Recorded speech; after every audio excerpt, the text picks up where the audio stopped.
So I'm going to say a little bit today about taking back control of the energy sector. I think that's my brief, and I'm going to use that to reflect more broadly on issues to do with public ownership and how I think we need to reinvent public ownership for the 21st century. You'll see on the overhead there's a bit of self-marketing, self-advertising. I've written a book on this subject, so I've only got 10 minutes today, so if anybody wants to delve deeper into these issues, you can find plenty of material in that book, which came out last year. There's also a couple of reports we've written recently, myself and others, on public ownership, both for the Jimmy Reed Foundation and the trade union-funded think tank Class in London, if anybody's interested, which you can get for free, if you want, and if you're interested in those, you can speak to me later. Now, of course, public ownership returned to public attention around the time of the financial crisis after years and years, when it was almost the word that couldn't be said, the sort of actor's equivalent of Macbeth in the economic policy lexicon. But of course, when the financial crisis broke, various governments around the world rediscovered the merits of public ownership in terms of renationalising large parts of the banking system, as we've heard the last couple of days. But I think it's important to remember that many of us thought that might be an opportunity at the time to question some of the basic assumptions of economic policy making, but that really obviously wasn't the intention of the key policy makers at the time. I'm just going to pick on Alistair Darling because he seems like a good person to pick on up here in Scotland at the moment. But at the time of the nationalisation of Northern Rock, to prevent, of course, its bankruptcy, a decision that had been delayed for months and months and months, Alistair Darling tellingly told the BBC that it is better for the government to hold on to Northern Rock for a temporary period, and as and when market conditions improve, the value of Northern Rock will grow and therefore the taxpayer will gain. He said the long-term ownership of the bank must lie in the private sector. And I think it's worth dwelling on those remarks for a few seconds here, because I think what Darling's remarks reveal is the kind of the real interests at the heart of these, if you like, the underlying interests that really rule the British economy.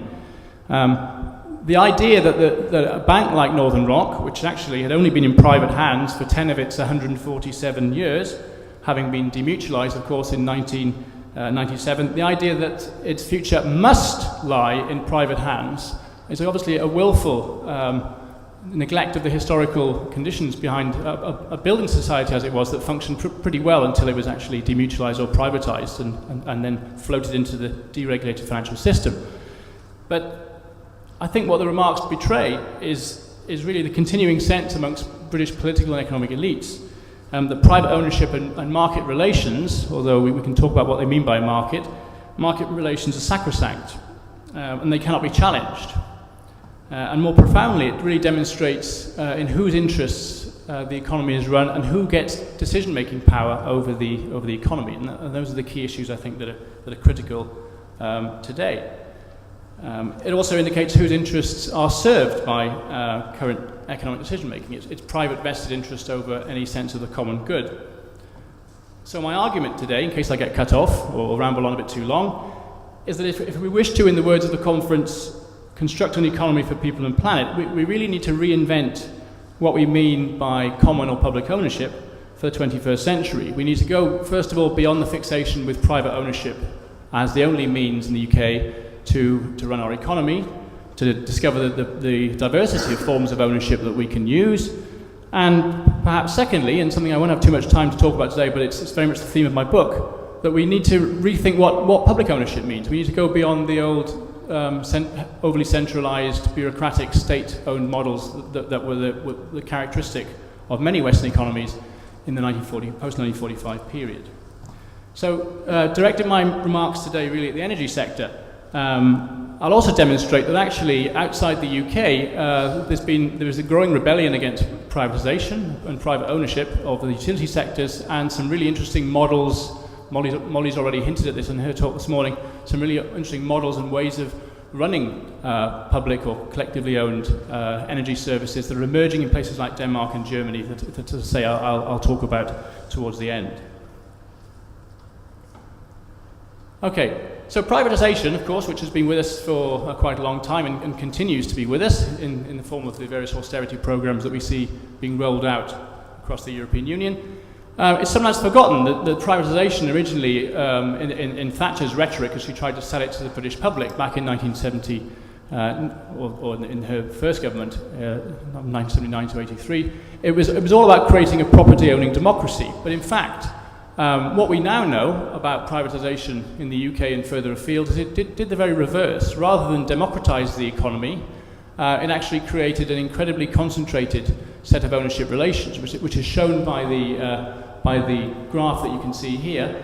And I think the key parts of the graph are the bottom two areas, if you like, the bluer area, which shows the share of individuals in the FTSE 100 listing of Britain's PLCs, where you can see there's been a massive fall in private ownership, more or less, of shares, more or less coinciding with that whole period of privatisation. And at the same time, there's been a massive growth of foreign ownership, largely corporate ownership, but also, interestingly, of course, state-owned firms buying into British companies, particularly in the utility sectors. So privatisation did the very reverse of what it was supposedly supposed to do. Of course, we all know it was really meant to do something else. But privatisation actually resulted in a massive concentration of economic power and decision-making in the UK, and indeed further afield. And if we look at the energy sector, I think a particular irony of energy privatisation is that a lot of the privatised parts of the electricity sector and energy sector indeed are actually being run by either state-owned corporations, particularly from places like France, but even Russia and even Denmark or Norwegian firms have strong ownership shares in the energy sector. And I think the ironies are huge there, in the sense that if we think of energy as a key area of policy, foreign governments, through their own state-owned energy companies, have more say in how our energy sector actually works than any individual British political actor, which is quite astounding when you think of it. The other interesting aspect, and it touches a little bit on what we've heard already in terms of ownership relations in the energy sector, is the extent to which the sector's been basically driven by the same financialisation imperatives that we've seen elsewhere. If you look at the table I've just put up, if you can see it at the back, I'm not sure how well it comes out.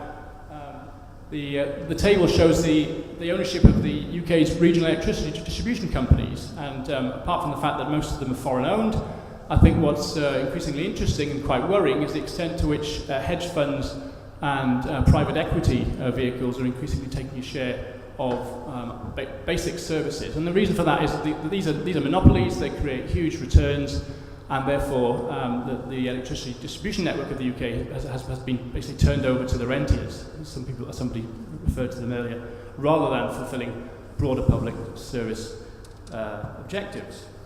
Now, maybe none of this would matter if privatisation was actually delivering for our energy needs and our energy sector, but of course, we all know that's not the case.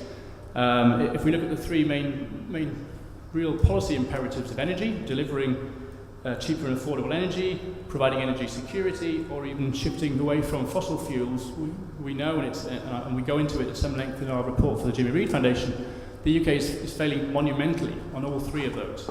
If you look at energy security, various reports have suggested that the UK is very close to the lights going out if we don't replace our ageing energy generation capacity in the 2020s at some point. And one of the effects of all this is, one of the perverse outcomes is that actually, if the government is going to fulfil any of these objectives, it needs to construct very distorted markets, as it's called, a very distorted market, not a market in the way that good old Adam Smith would have appreciated the market, but very distorted market subsidies to encourage foreign firms in. Just to give you one example, if you look at the wind power sector, two of the major beneficiaries of government subsidies in the production of offshore wind farms so far have been the Danish state energy company DONG and the Swedish government-owned Vattenfall, which have received 156 million and 128 million respectively for wind farm subsidies. So massive subsidies are needed then to bring foreign capital into this very distorted energy market. Now, Obviously, changing this seems to be beyond the pale of our current crop of politicians in Westminster. But the good news, if you're looking for good news today, is that in the rest of the world, we have a very different set of interesting circumstances developing. Right across the privatised utility sector, we see more towns, cities, regions around the world taking, even countries, whole countries taking back parts of their utility sectors that have formerly been privatised. If you look at the water sector, 86 cities around the world since 2000 have taken back their water services from privatised entities, including Paris, even in the US, Houston, Atlanta, Berlin is one of the most recent ones. And we also see some interesting innovation developing in terms of forms of ownership that are emerging in these newly publicly owned utilities. So, for example, in Buenos Aires, you have a utility, a water utility there, which is co-owned by the local authority and co-owned by the local water and sanitation workers union in a partnership, which is a very interesting hybrid model, if you like, of a kind of cooperative and a publicly owned structure. In Germany, I think this is the area where there's a lot of interesting development going on in the energy sector. There's been a massive revolt against privatisation.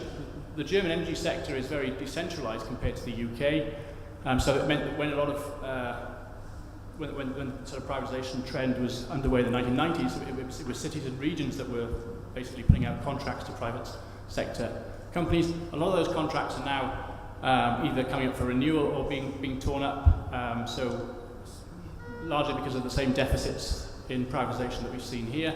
So over 100 electricity supply contracts have been taken back into public control since 2004. We also see another very interesting development in Germany. It's been the development of local integrated energy companies called Stadtwerke. The idea has been around a long time, but I think the shift in energy away from nuclear towards renewables is encouraging a lot of cities and regions to develop their own integrated energy companies.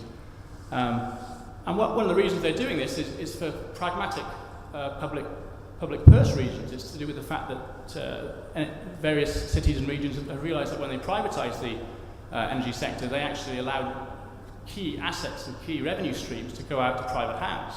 So they've realised that in a climate of austerity, it actually makes more sense to bring these revenue streams back under public control so that they can fund other aspects of public services. And over the summer, I was doing some research out there and talking to the local energy company in Frankfurt. And in Frankfurt, there's an obligation that the not-for-profit energy company that they have there funds key public services like the swimming pools. If you've ever been to Germany, they have wonderful outdoor swimming pools. But also things like the transport system in Frankfurt is actually funded by the local energy company. So it's very interesting pragmatic reasons for it. But also I think there's an interesting democratic politics here in the forms that some of these new forms of ownership are taking. Berlin and Hamburg both had referendums recently to take back their energy companies into public hands.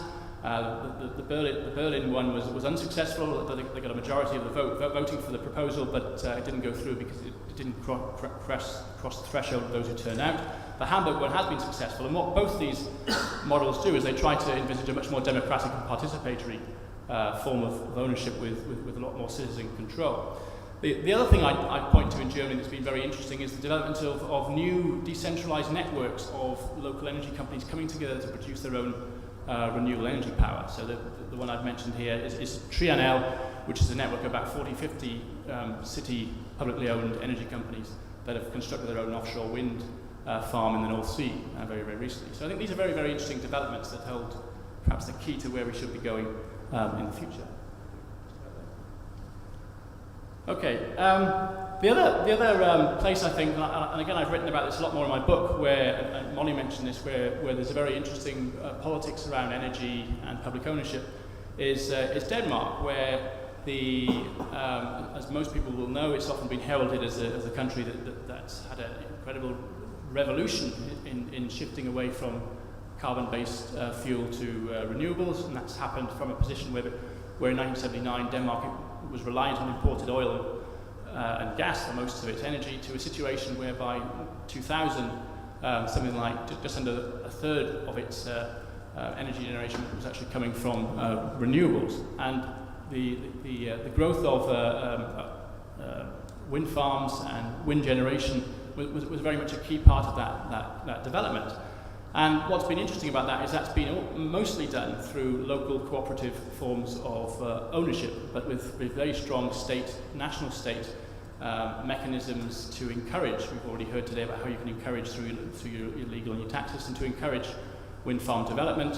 And so there's been a massive growth in local cooperative ownership. And another very interesting thing that's happened recently in Denmark, particularly with the shift of wind production offshore, has been the what I've called more hybrid forms of public ownership, where local authorities get together with sort of cooperative, specially created cooperatives of residents to create their own renewable generation. The photograph there comes from just off the coast of Copenhagen. If you've ever flown into Copenhagen, into the airport there, you'll see this what's called the Middelgrunde wind farm, which was the biggest of its kind in the world when it was created. But the reason I got it there is because it's a perfect example, if you like, of a new hybrid form of public ownership, which involves the local government of Copenhagen, which has 50% of the shares, and the specially created residents cooperative, which owns the other 50%. The other whole thing about the Danish wind power revolution is the effect on job creation, where it's created 20,000 jobs across the country in the kind of renewable industry and related industries. Yeah. So, drawing all this together, I think what I would suggest is that if we're thinking about how we might reinvent public ownership, I think there are 6 key principles, and I'll just rattle through these very, very quickly. First is that our resources should be geared to social need and common good, not vested interests. The second, and this touches again upon things that have been talked about already, our economy we should think of ways of making decision making such that it involves greater public participation, collective learning and knowledge formation. One of the great things about the Scottish independence debate is that people have become more knowledgeable about the economy through it. We also need, as various people have said, the economy needs more decentered institutional structures so that we don't get vested interests kind of capturing economic decision making within very centralised structures. Decentralised organisation wherever possible, but clearly there are technical limits to that, especially in the energy sector. Interesting in that sense that the EU Commissioner for Energy has suggested that we should have a European nationalised energy grid if we're ever going to achieve our broader macro energy objectives. The state should still be there as an arbiter of the common good, but I think we should go beyond older forms of state ownership to think about the mix of ownership forms that could be used in a more renewable energy system and more broadly in a more democratic economy. Okay, I'll finish there, thanks.